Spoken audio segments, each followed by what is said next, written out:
Berikutnya, setelah kita mengetahui hukum melaksanakan ruku itu adalah wajib, kita wajib mengetahui tata cara ruku yang benar bagaimana.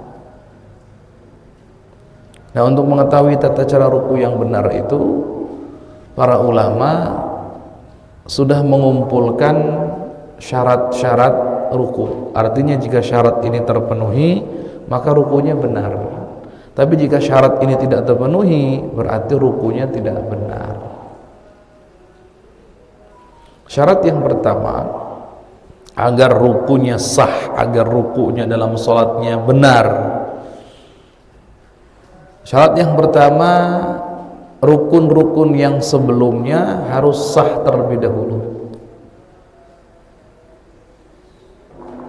Rukun-rukun yang sebelumnya harus sah, mulai dari niatnya, takbiratul ihramnya, berdiri bagi yang mampu, kemudian membaca surat Al-Fatihah. 4 rukun ini harus benar terlebih dahulu.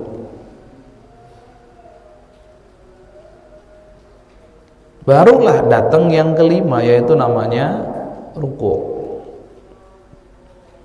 Kalau di antara 4 rukun yang awal tadi itu bermasalah, ada yang tidak sah, otomatis rukunya juga nggak dianggap.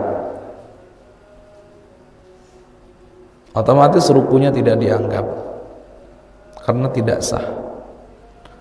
Kalau ada orang memaksakan dalam sholatnya, dia bermasalah dalam fatihahnya misalkan, kemudian buru-buru ruku, pada fatihahnya belum selesai, belum rampung, belum sempurna, dia buru-buru ruku. Ini dalam keadaan muafiq ya, atau dalam keadaan sendiri misalkan, dia buru-buru ruku. Kemudian setelah itu tidak ada seterusnya, rukunya kan tidak sah karena sebelumnya tidak sah. Maka bagaimana? Rakaat itu nggak dianggap batal, sholatnya tidak, tapi 1 rakaat nggak dianggap. 1 rakaat itu nggak dianggap, seakan-akan tidak ada. Ini yang harus diperhatikan betul-betul ya. Jadi syarat yang pertama, rukun-rukun sebelum yang ruku, sebelum rukun ruku ini harus semuanya dipastikan sah terlebih dahulu, benar tata caranya terlebih dahulu. Dan kita sudah sama-sama pelajari ini. Kemudian yang kedua, ruku itu tidak boleh diperuntukkan untuk yang lain. Untuk yang lain. Maksudnya bagaimana? Dalam sholat subuh Jumat, kita kan dianjurkan baca surat sajdah, imamnya ya. Di situ ada sujud tilawah. Misalkan ada imam yang membaca surat tersebut, kemudian sujud tilawah. Apakah sujud tilawah tadi itu sudah mewakili ruku? Karena memang ruku dulu kan begitu, walaupun nggak meletakkan kedua tangannya. Atau tidak? Maka jawabannya tidak mewakili ruku sama sekali. Jadi sekali lagi gambarannya begini, imam berdiri baca surat, setelah Fatihah baca surat, kemudian surat yang dibaca kebetulan surat yang dianjurkan untuk sujud tilawah. Pas ketemu ayat itu imamnya sujud, maka kewajiban makmum bagaimana? Ikut sujud semuanya. Nah, ada pertanyaan, kira-kira cukup nggak ruku itu tadi dengan merunduk tadi? Merunduk untuk apa? Merunduk untuk lanjut sujud tilawah atau enggak cukup? Cukup mewakili apa enggak? Jawabannya enggak mewakili. Karena merunduk yang tadi itu sampai dengan sujudnya bukan untuk melaksanakan ruku yang itu rukun sholat, bukan, tapi untuk melaksanakan sujud tilawah. Gitu. Jadi kalau ada gambaran seperti tadi, imamnya sujud, kita semua juga sebagai makmum ikut sujud, kewajibannya bagaimana? Balik lagi, berdiri lagi, setelah sujud langsung berdiri. Kalau imam melanjutkan bacaan, lanjutkan bacaannya, setelah selesai bacaan baru ruku. Nah ini namanya ruku itu yang 1 rakaat itu. Jadi tidak semua merunduk itu kemudian dianggap ruku, tidak. Awasnya ini perlu hati-hati di sini. Insya Allah ini jarang terjadi lah yang kedua ini. Baik, syarat yang ketiga, wajib adanya tumakninah. Nah ini di sini kadang masalah. Tumakninah itu apa? Tumakninah itu tenangnya anggota tubuh di tempatnya, yang sekira-kira ketenangan tersebut kalau diukur cukup untuk mengucapkan subhanallah. Jadi dalam berdiri kita wajib ada dalam ruku dulu, ruku belum i'tidal. Ruku harus ada tumakninah. Maknanya tumakninah itu tenang. Ini nggak bisa nyambung begitu gerakan, nggak bisa. Ruku kemudian yang tenang. Berapa lama durasinya Ustadz? Sekira-kiranya cukup untuk mengucapkan subhanallah. Itu sekira-kira itu minimal. Kalau maksimal ngikut baginda Nabi, rukunya sama seperti berdirinya. Berdirinya dalam membaca surat, berapa surat yang dibaca? Berapa juz? Bisa 4 juz kan ya?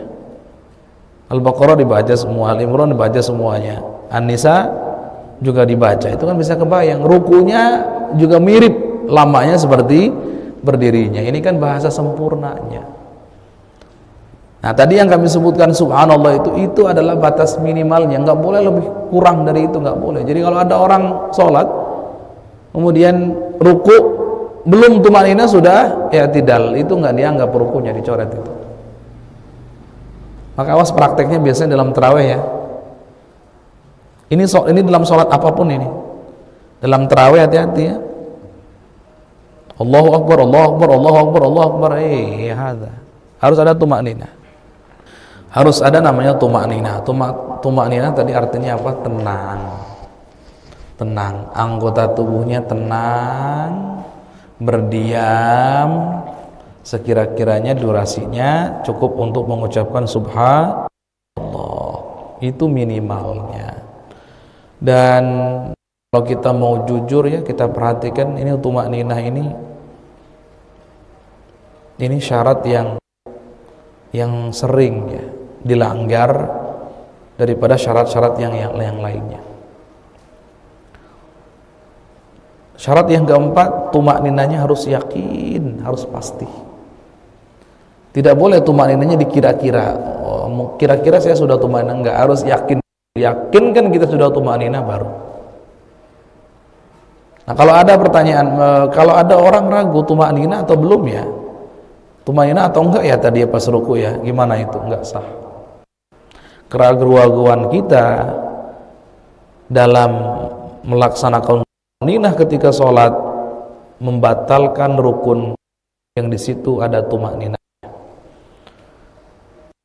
Contoh, ada seseorang ketika ruku, dia kan kewajibannya harus tumakninah, tapi dia nggak tumakninah di situ. Atau tumakninah tapi ragu tumakninah atau belum ya? Tadi sudah sempurna atau belum ya tumakninahnya? Mungkin karena buru-buru cepet-cepet, maka nggak sah seperti itu. Nggak sah apanya? Sholat bukan, rukunya yang nggak sah. Syarat berikutnya,